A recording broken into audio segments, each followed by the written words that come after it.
With this deal, the UK joins the United States in affirming that reciprocity and fairness is an essential and vital principle of international trade.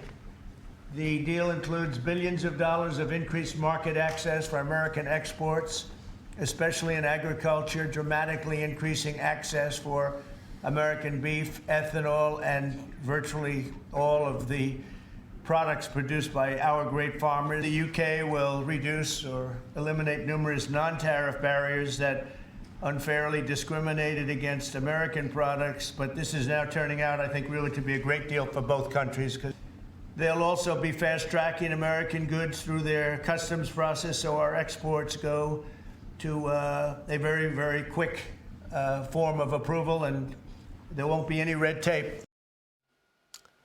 That's President Trump yesterday announcing the first of what's expected to be many trade deals coming, perhaps next week more. The deal with the United Kingdom includes the U.S. removing non-tariff barriers on many agricultural products like beef, pork, ethanol. The president is going to be cutting tariffs on UK autos, steel, and aluminum. Joining me now is Montana Congressman Troy Downing. He's a member of the House Financial Services Committee. He joins us live this morning from the 2025 London Defense Conference. Congressman, good to see you. You're there in London. What is the sentiment regarding this trade deal? You know, I'm really excited about this. You know, my district is largely agricultural and natural resources and energy. And expanding this market for my beef producers is a game changer. I'm really excited about this opportunity.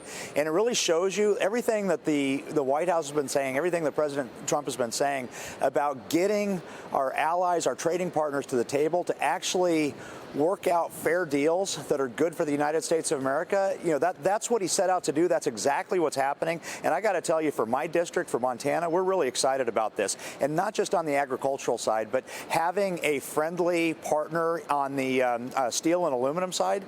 I think that's a game changer in terms of national security as well as markets. So we're pretty excited about it and happy to be in London as this is happening.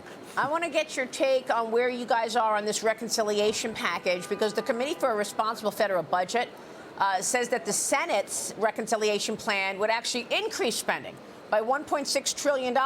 They're also warning that the House's version of this bill would add $2.8 trillion to the deficit, and that's nearly $6 trillion with the Senate's version. What's your take on this in terms of the reconciliation plan? Where are you? And is this actually adding to the deficits? Well, we're all concerned about that, but I'll tell you that this has been an involved process. And when we got our first budget bill through, I mean, that was a blueprint for instructions into the committees. And that $1.5 trillion House instruction, I think that's not only achievable, but I think we can actually get beyond that. Now, I'll just tell you my experience. We just went through our markup on our reconciliation bill in financial services, and you know, Chairman Hill, I think, did a fantastic job on that. We were given a $1 billion instruction, and we quintupled that. We got more than $5 billion in savings on that. Good. Right now, we've got, I think, 3 or 4 committees that are still doing that, and they're doing that hard work. And I think that we're going to exceed what the budget was on the House side, and then obviously we need to reconcile that with the Senate side. That's good that you've been able to cut that. So do you know what Maya McGuinness and the Committee for a Responsible Budget is talking about then? Well, you know, obviously we need to make sure that everything is. I think one of the problems is the way that we're measuring this is not always accurate. Obviously, CBO has not always been our friend in how we measure these things, and I think we need to look at that. Everything that we're paying for, everything that we're trying to get these savings on, I think is easy to do. Even if you look at the GAO's estimates of how many dollars in fraudulent spending we do, they're guessing $500 billion a year, and that's just one spot, and we're trying to get a $1.5 trillion reduction over 10 years. I think this is all in the ballpark.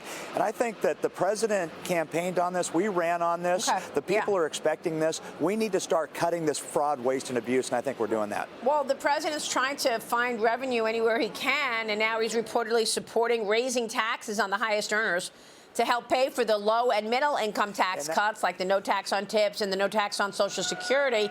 Apparently, he's pushing Speaker Mike Johnson to support this plan. Do you support that plan?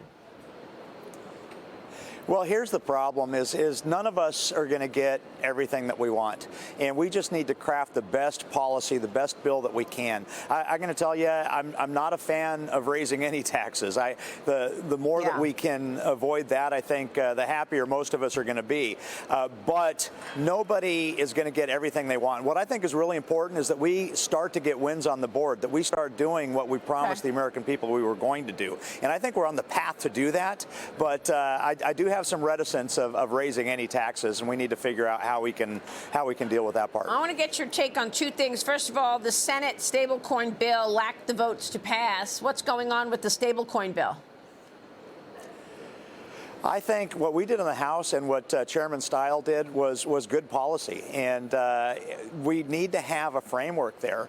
And what I'm excited about is that it's dollar-backed. I mean, having the dollar as that backing, I think, is meaningful. Everybody's excited about that. We need to get the Senate to get on board. Yeah. Okay. So we need that framework. So I'm a former regulator. Yep.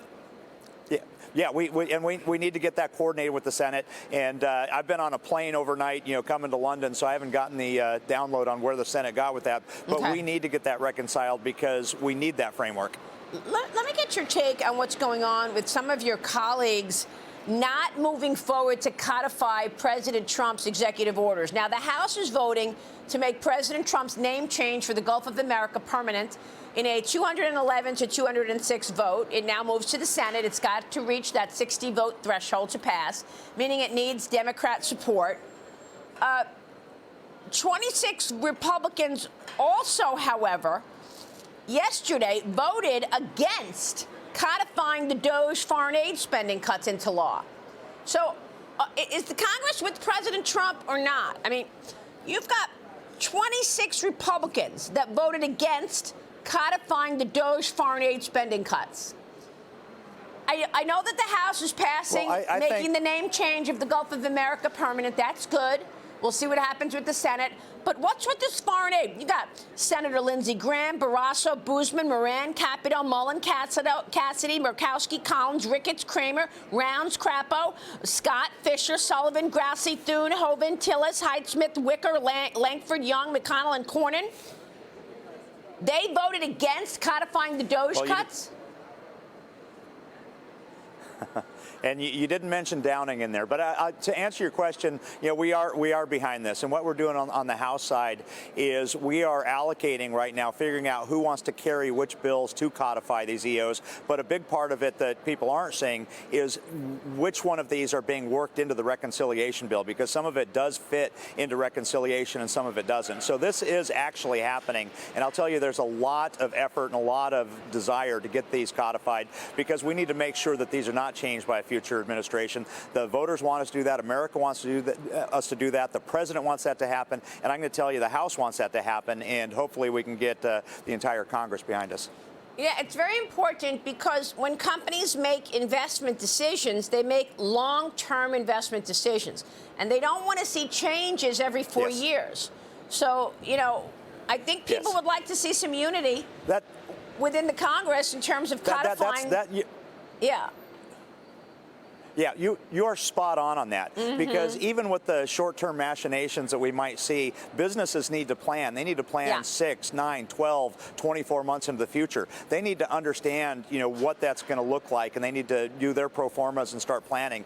And, most companies can work to any bar you set. They just need to know where that bar is and that you're not going to move it when they start planning on that. So that's something that I hear from my constituents, from small business in Montana. That's something that we're aware of, and we need to make sure we get some consistency there. Congressman, we'll be watching your work. We so appreciate your time this morning. Thank you, sir.